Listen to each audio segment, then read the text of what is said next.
Thank you for joining us. And um, we get a little bit of the thanks too because we got them out of really bad weather. Yeah. From the winter of Minnesota to the sunny climes of Southern California.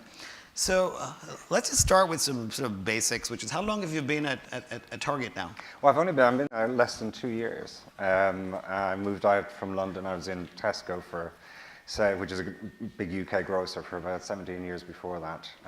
It's been a blast. I've really loved it, actually. It's been a fantastic move. Bit strange moving from London to Minneapolis, I have to say.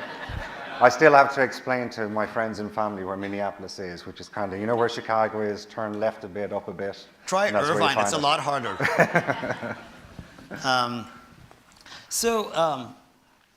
When you walked into Target 2 years ago then, like, what did we've all heard about what happened before that. Roxanne, who's here, spoke last year. What did you find in terms of sort of the digital story at Target when you took over the reins as CIO?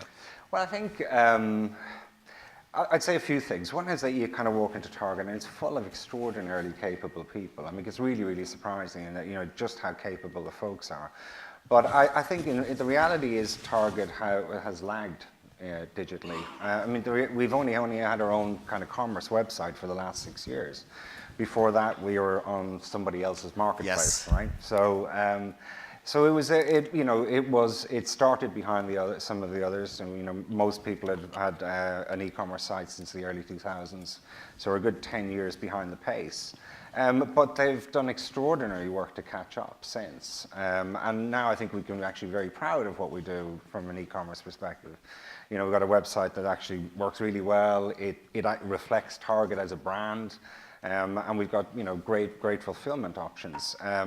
We grew twice the market last year, twice the rate of market, 27% growth, 40% growth in December. So we have something. We have a winning proposition here. We have a really good foundation. Now is the time for us probably to step on. So let's walk that back a little bit and talk about just from a big picture perspective. Sure.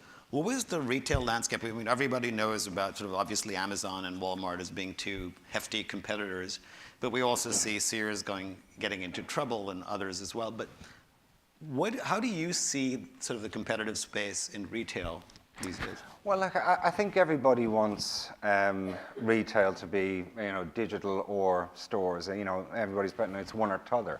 But the reality is it's going to be both, and it's going to be both for a long time. When your story about Spotify resonated with me. When I was growing up in Dublin, retail was defined by Cleary's department store on O'Connell Street. That's all I knew. So we only bought things that were available in Cleary's. But now, of course, what's available to me is hundreds of millions of products from thousands and thousands of retailers. So you get to the paradox of choice. And I do believe, like your Spotify metaphor, that actually people will then focus back down on the brands. And one of those brands will be Target. And that's why we are investing so much in creating new brands within the Target family. We're going to launch 12 over the next 18 months, addressing probably around 10 billion of our sales. So I think Target as a brand will exist long into the future. I think stores will exist long into the future because I, as a retailer, have done some of the hard work of cutting down the choice for you. And you'll come to Target because we sell, the brands that you like, great style and great value. So stores will continue to exist. There's no doubt, though, that the growth will be in digital. As we therefore have to go all in on the digital journey, which is exactly what we're doing. So since you were not so nice enough to take away my gym and put it in a Target Express store, I'm just kidding. You'll probably use the Target store more often. I probably will use it more, right? yes. So. No. You just pay for the gym, right? So let's talk about that, actually, because these new stores, the smaller format stores, these are Target Expresses, I think they're called, right? Well, they're just Target. And these raise a whole new set of sort of software and algorithmic challenges because the product mix becomes far more important when you have less square footage. So can you talk from sort of a technology perspective what this introduces into sort of the kinds of problems you need to solve? Well, I think there's two fundamentals you need to solve. You're absolutely right. You know, when you're going into small localized stores, then they tend to serve a single demographic. You know, whereas if you're in a big hypermarket, the demographic is very, very wide. So you have to assort those stores very, you know, hyper locally. And that's not what we've grown up doing. You know, we've grown up shifting, you know, creating uniform stores and then shifting case pack to them.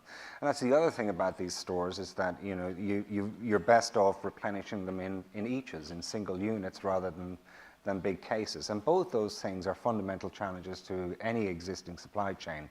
So you're using a combination of you know, just good technology and a combination of artificial intelligence and other techniques to work out what you put in the store in the first place that's going to resonate with the local community, and a lot more cleverness in your supply chain algorithms to push single units through the supply chain with the same efficiency as we've all been used to shifting whole cases through over the years. You know, it's easy to say in a few sentences, but sort of the physics of it is very, very complicated. Well, you know, we will be shifting, right? If you take a month, right? In a month, we'll shift about 1 billion single units. And you're doing that from, you know, farms and factories all over the world to 1,800 outlets here in the United States, and you're trying to do it just in time. That's a math problem. Yes. That is a math problem, yeah. I mean, not dissimilar to sorting out the LA traffic.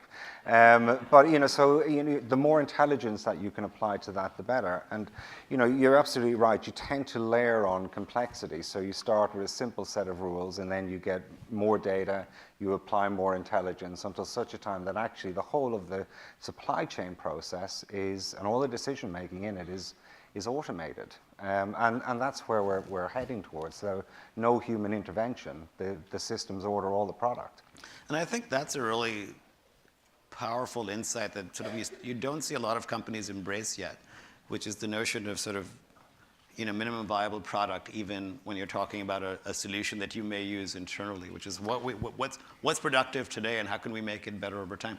It sort of changes the architecture with which you build these complex systems, I would imagine. Yeah, no, absolutely. I think, you know, you need to look at in both architecture, you need to look at agility, you need to look at capability. And, you know, and if I look at my role as CIO, you know, that's what it's about. It's about building an adaptable architecture. It's about creating agile working practices, and it's about creating engineering capability. It's those three things. Because, I mean, to be honest, nobody can tell what the future holds. I mean, it's become more and more and more uncertain. So all you got to make sure is that you have the capability to go forward and to flex. So, you know, back to supply chain, we're you know, trying a whole load of different operations out in our supply chain. So we did an experiment in around the Minneapolis area where we cleared an area of one of our distribution centers and started working new processes into one of the local stores. Now, from the get-go on that kind of project of work to go live until we were actually shipping product was 12 weeks. Mm-hmm. And we rewrote the entirety of the supply chain systems in about 8 weeks. We were 4 weeks ahead of the game. And it was a team of 4 engineers, 2 of whom were new graduates. And, you know, and that's, now, is it perfect and is it scalable? In its current form, no, but we'll have to layer upon that and layer upon that again, which is exactly what we'll do. And so it's getting that mindset of agility into people, and that you don't actually have to create something that's utterly perfect before you launch it out on the world, but that you just need something that's good enough to start from. Then you can test and learn, because it's amazing what you learn in a very, very short space of time. And then you build upon that. So it is, you need a good foundational architecture. We would never have been able to build item master systems in 4 weeks, but you can build supply chain algorithms in 4 weeks. So the underlying architecture has to be really solid and has to be adaptable. You need agile people who think agilely, who kind of want to create things and create it quickly. Who are not pursuing perfection, but are pursuing minimum viable product or minimum lovable product, whichever way you want to look at it. Lovable is better. Lovable is good. Well, we tend to do minimum when we're looking at things. We tend to look at if we're going at guest-facing things, we go minimum viable. We do for our internal trials. Then we go to minimum lovable before we put it out in the big world for our customers to use. So it's interesting, you embraced what Jeff Bezos calls the 2 pizza rule. You know, 4 software engineers working on, that'd be a lot of pizza for two. It is a lot of pizza for two But people. software engineers eat a lot. They're big fellas, whatever though. that means. So let's talk a little bit about sort of like what the key, because one of the things that I read in preparation for this was you inherited you saw an organization with a lot of competing priorities, and one of the things that you said when you took the job was, soon after you took the job, was let's drill down to 4 or 5 sort of key priorities. So can you walk us through sort of what you're focusing on? Well, I think you said when I joined, I had a technology organization that had over 800 projects on the books, and no matter how big a company you are, and Target's a big company, you never have 800 priorities. And when you actually ask people what's important, it tended to come down to a half a dozen things around our supply chain, brands, around the stores. So it was a fairly easy exercise to whittle things down. And I wouldn't even look at it as whittling down from 800. We more or less started from scratch again. And all I did was go to my peers on the leadership team and say, okay, where do you want this valuable engineering resource spent? And we went through a very simple process. I gave them, I asked them to come prepared with their requests for technology over the following year. So they all came prepared, but then I told them they had to write it down in a Post-it note, and I gave them 5 Post-it notes each, which caused a bit of consternation. Everybody wanted more, and I could have sold a packet of Post-it notes for $1,000. But anyway, and then they wrote them down, and then we simply put them up on flip charts, which are these are the ones we're going to do now, these are the ones we're going to do next, and these ones we might get to. Really simple, but you're going back to what's the strategy of the company, where therefore how do you get the technology resources lined up against the things that are really important. So it wasn't a difficult process at all. The difficulty with doing too many things is that the important stuff just gets lost in this fog of inconsequence amongst all of the other things that are going on. So getting people focused in on what was really important, so it wasn't difficult. And for Target, you look forward, it's how we move forward our supply chain that's going to be really, really vital to us. It's growing our digital sales, it's improving our digital marketing, it's working on how we personalize promotions to the guest, how we use smartphones, or how our guests can use smartphones in our stores to make the shopping trip more enjoyable. They're not, the priorities are pretty obvious, right? Pretty obvious. And we just need people to be working on the obvious big priorities. So you heard it here, the Mike McNamara rule, 5 Post-it notes, in addition to the 2 pieces. But you said something really interesting here, which is, many things that are interesting, I should say. But because I know Cartwheel and just to make sure everybody comes up to speed on some of the things that you can now do in-store with these technologies, if you could talk about some of the key apps that you've built or any of the key initiatives that are consumer-facing. Well, I think, so Cartwheel is effectively our electronic couponing app, right? If you can download the app, and we'll send you personalized coupons, so they'll be specific to you, and that's really great. And we get a huge penetration. We get probably around 3 million guests a week. Whip out their smartphone at the point of sale, and redeem Cartwheel.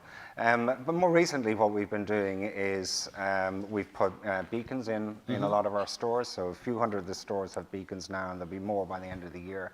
So that when you go into the store, not only do you have the personalized promotion, but you have this lovely little Google Maps type thing, and you're a blue dot, and the thing that might interest you, specifically you as a guest, is marked out on a 2D map of the store, and it shows you the route to get there, just like it would on Google Maps. So it's things like that which have real utility for guests, and that they can, again, we're helping them filter down the paradox of choices, filtering down to the fewer choices that are relevant to them. I think that's immensely useful. Yeah, sort of the common theme in everything that you're saying is to be, sort of there's this push for hyper efficiency in the supply chain and sort of people's time. And a lot of this is just, in Lyft's case, it was optimizing sort of, peak load management for the vehicles and things like that. But I think ultimately what we're seeing is what the technology is making available is it's this huge push to the frontier of efficiency, where Yeah, I think that's right, and I think it's because people's expectations have Conception. gotten much, much higher. I mean, like, who would have imagined? We had dinner last night. You walk out, you press the button on for a lift ride, and the thing turns up 2 minutes later. Right. And you expect that to happen nowadays, in a way that, I remember back in my Tesco days, like we're talking late 90s here, when we started Tesco.com. Which is a big, it's probably still is the biggest food and grocery online business in the world. We used to get emails from customers in the early days saying, "Hey, I ordered some stuff from you online, and you delivered it. That's amazing." Right. I don't get many of those emails anymore, I have to say. But our expectations the expectations of consumers has just risen and risen. Being led by people like Lyft, right? Right. So they've created something entirely new and lifted our expectation. And as businesses, as retailers, we have to fight hard to stay abreast of all of that. I'm going to shift gears a little bit. One of the things that you said, which I was really sort of surprised by, was sort of how companies are really not making money in digital retail. Mm-hmm. And that the cost that the retailer faces, the cost or the effort that, for example, a home consumer would. Can you walk us through sort of the economics of that? Well, I think what is true is that if you added up all of digital, all of e-commerce retail across the world and all businesses, I don't think you're going to get to a positive number yet. Now, I don't think that actually matters, right? So, and I'd give you an analogy. I mean, clearly it matters that it gets to profitability. Sure, There's no doubt about that. Otherwise, we're all just busy fools. But if I take the analogy of Target used to be a company called Dayton and Hudson, and then it was Marshall Fields, and that was a really great business, and it had a 15% EBIT rate, wonderful department store.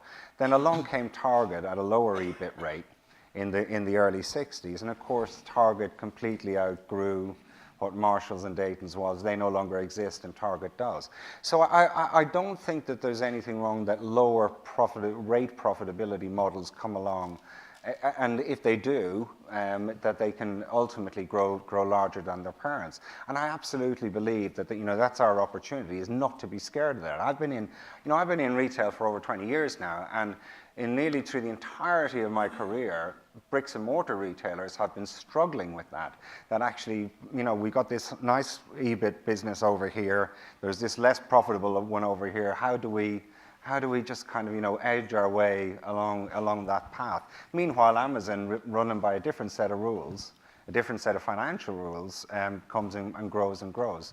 So I think we have to be brave. And I think Target has been very, very brave, particularly recently, where we went into the market and we lowered expectations on earnings, at least for the next year. And that's because we need to reset our financial model to allow us to grow our digital business. I think that's absolutely fascinating, because one of the things that our research shows over and over is sort of the commitment from the top and sometimes from boards about making the capital investments that allow you to invest in sort of the lower margin business rather than the higher margin business. And of course, in retail, there's a lot of synergies between the two as well. Of course there are. I mean, it's not really. I mean, it's not so much the capital investment. That seems to be. We can always argue, because you're generally buying property, right? And it has inherent value. I mean, the really brave thing from our leadership and our board is investing operating profit, because that's hard to do. Right. And it's hard to do when the expectation of the market is that you will improve your profitability each and every year. So that's a far more courageous step, but a necessary one. So how do you make that case to your executives? Because there's a huge uncertainty about sort of what we're all taught net present value. The one thing you can, nobody can predict the future. The one thing is certain, though, is that digital retail is growing, and that's where the growth in the market is going to come. Now, I say stores are going to be very, very important into the future, in the digital economy as well. I mean, we've 1,800 stores. Those 1,800 stores are within 10 miles of 75% of Americans and about 85% of the retail market. Now, we've repurposed those stores to be as much distribution centers and pickup points as they are, walk-in traditional stores. And that's been really, really important to us because it improves our economics. We're shipping stuff physically less distance, and crucially, we're lower lead times. So, if you do an order pickup order, we'll have it ready for you in an hour or two. We can deliver next day because we're only delivering short distances. So I think it's really important. Those physical assets are really, really important. But digital is where the growth in the market is. And if you want to be a retailer and a strong retailer into the future, you have to invest in digital. No matter how uncertain that world is, you have to invest. And there's a lot of power, I think, in the narrative because we can't make the case with numbers because a lot of companies, you see this in Silicon Valley, the valuations sometimes don't seem justified by any sort of current measures of cash flow. That's true, but you look at I remember the Facebook IPO, everybody was going, what on earth, right? How much? But clearly, they're the biggest media company on earth, probably. So it is a very, very uncertain future. There's no doubt about it. So you've just got to be ready and able. You've got to be brave and make the investments. You have to have the capability. That's why, back to some of the things you were saying earlier. That's why I've brought all my engineering back in house. I brought it back in house because software is so, so important to the way we are going to trade and operate, and so important to our competitive advantage that I don't want to give that to a third party to do. It's our IP. It's really, really important. No, that's fascinating because I spent some time working for a big outsourcer, Computer Sciences Corporation, and we did big deals with JP Morgan and companies like that. And now the shift is completely in the other direction. I mentioned some of the companies already, like Delta and Ford and Tesla and whomever. And of course, so talk to us a little bit about what you're actually building in terms of capability. Like, do you have a software center of excellence? Are you distributing these folks? How do you do?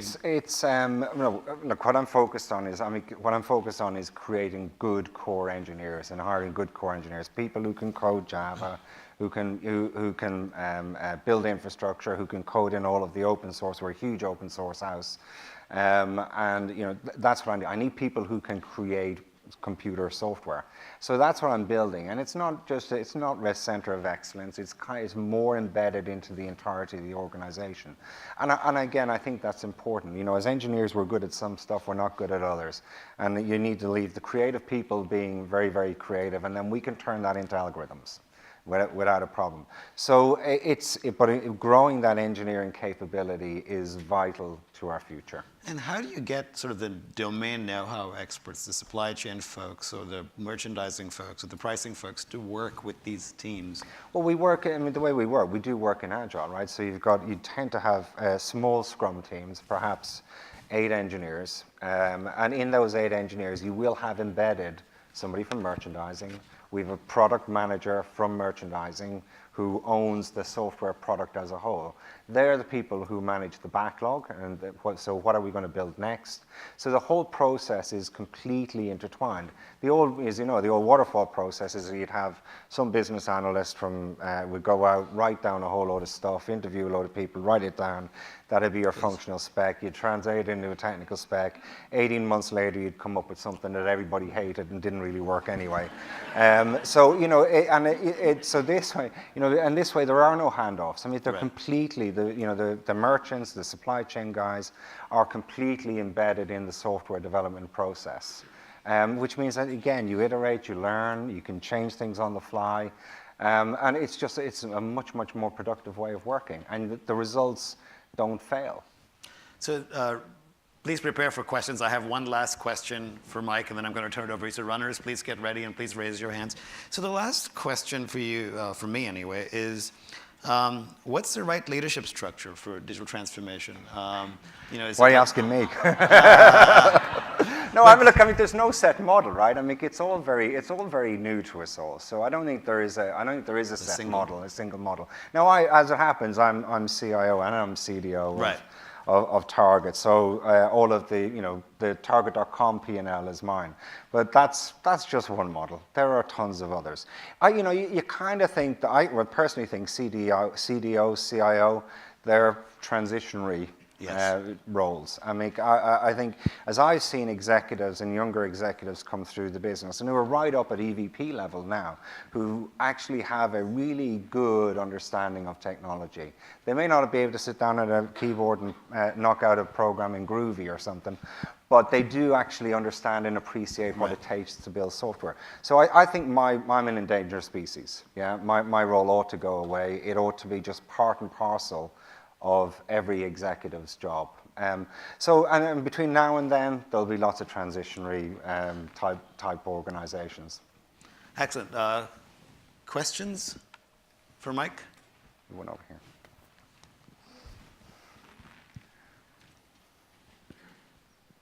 Gideon Corey, Trians. And my question, Mike, is do you see privacy as a commodity that can be monetized at Target? You know, talking about example a couple of years ago where somebody was sent a coupon because a woman was pregnant and nobody in the family knew about that. So is there a way to monetize privacy because people are ready to pay for it right now? Well, listen, to be fair, look, I don't think that's the business we're in right now. I don't really want to be I wouldn't want to be. I don't think Target would want to be monetizing privacy. Personalization is a different thing. And everything we're striving to do is to make that paradox of choice, right? To reduce the options of gazillions of things down to a fewer options that are relevant and pertinent to you. I think that's what it's about. It's not about anything to do with privacy. We would hold, private data very, very, very secure. And it's clearly, given the position we're in, that's extraordinarily important to Target, because if we had anything that went awry, it would be enormously brand damaging. So I wouldn't be in the business of monetizing privacy. I think it's not a guest first type thing, right? I think one of the great things about Target is that it does start with our guests, with our customers, and then we work back from that what we need to do. We don't really start with, well, how can we make more money? We start from a guest point of view, and then how do we service guests better? And work back then to what it is we're actually going to do. And personalization and personalized offers are great, and they work really well, and people love them. Our guests love them. Say 3 million people a week scan their phones at our point of sale to get personalized coupons. There's a question over there. What kind of efforts do you put into securing your customers' data, and then how do you assure them that it's secure? Well, the only real assurance is that it stays secure, right? I don't think you can tell people it's secure, it's secure, it's secure. Yeah, I believe Mike, tick. I think you have to demonstrate that it is secure by it never leaking again. And clearly, Target is in a unique position when it comes to it. When I joined 2 years ago, there was a lot of things joining Target, right? And one of the things is data security because of the breach. But actually, it turned out to be the least of my worries and not because I'm unconcerned about it. I'm extraordinarily concerned about it each and every day. But Target's response to the data breach was magnificent, absolutely magnificent. We brought in people who'd worked in the defense industry. And we applied defense contracting type mentality to our internal processes. So now we have a very, very strong data security organization who, funnily enough, have ripped out an awful lot of the technology we had before, not because it wasn't useful, but there was probably too much of it. So they've honed in, worked what the operation is, what the process is, what the organization has to be to keep the data secure. So they have responded remarkably well. But I think the only proof you can give guests ultimately is that you do actually keep their data secure. Over there. Angela Moran, Ward & Brown Companies. This is more of a tactical question about your Scrum teams. Do the product owners actually live in IT, or are they in the business and loaned to IT? They're full-time, they're all in the business, is the short answer, right? So they don't report to me. They report to the various product managers who sit in merchandising, supply chain, retail, etc. So There's no, they're not they're not regarded as technology folks. They are business folks who sit in the teams. Sorry, do you want? Let's take another. No, we've got lots of questions, so let's take one over there. This is Murli Rajgopalan from InnoMinds. I had a quick question on now with plethora of, and you said you use open source with tools and platforms available. For your digital transformation, how do you go about choosing, because I see there is a lot of options available in variety. There sure are, and there's more every day. You just can't keep up with all of the new things that come into the open source area. I mean, the reality is I allow my engineers to choose, and not that every engineer can have their own individual choice, but as a group, they tend to choose which tools we want. So very, very simply, I have a quarterly architecture review. If there are a body of engineers who come and say, look, we think Kubernetes is the next best thing, this is what we think it, then we will examine whether or not we should use Kubernetes. And then we would start it in one area. If it worked out, then we'd expand it along. So open source has been magnificent when it comes to software development. All of those really boring, horrible, laborious processes that you used to have to do about configuration management, pushing things through different environments, testing, all of that we've largely automated. And in Target, we've largely automated it over the last year and a half. So the productivity has gone through the roof. And what that really, and actually we're big contributors back to open source. We've just put in around 50,000 lines of code back into the Spinnaker project. But what the real value of that to the business is that software is cheap. Right, software, because of all that laborious stuff you used to have to do, was expensive, and it took a long time because it was all manual. Now it's cheap. That means I can write supply chain systems in 6 weeks, and if they don't work, hell, start again. And that's what's really good about it, is that you can create new things really, really quickly, really cheaply. If they don't work, you can afford to just bin them. So we need to wrap, but I'm going to give you just 2 sentences, if you don't mind, to say, what's your parting advice for attendees who are not as furlong in digital transformation as Target is? Look, you have to get on board. It is the future. And we've talked about a lot of guest-facing stuff here, but it's just important within the enterprise. If you can create software that will drive a car around autonomously, you can create software that will match invoices against goods receipt notes. So there's a ton of opportunity within the back office, if you like, of the business to improve productivity.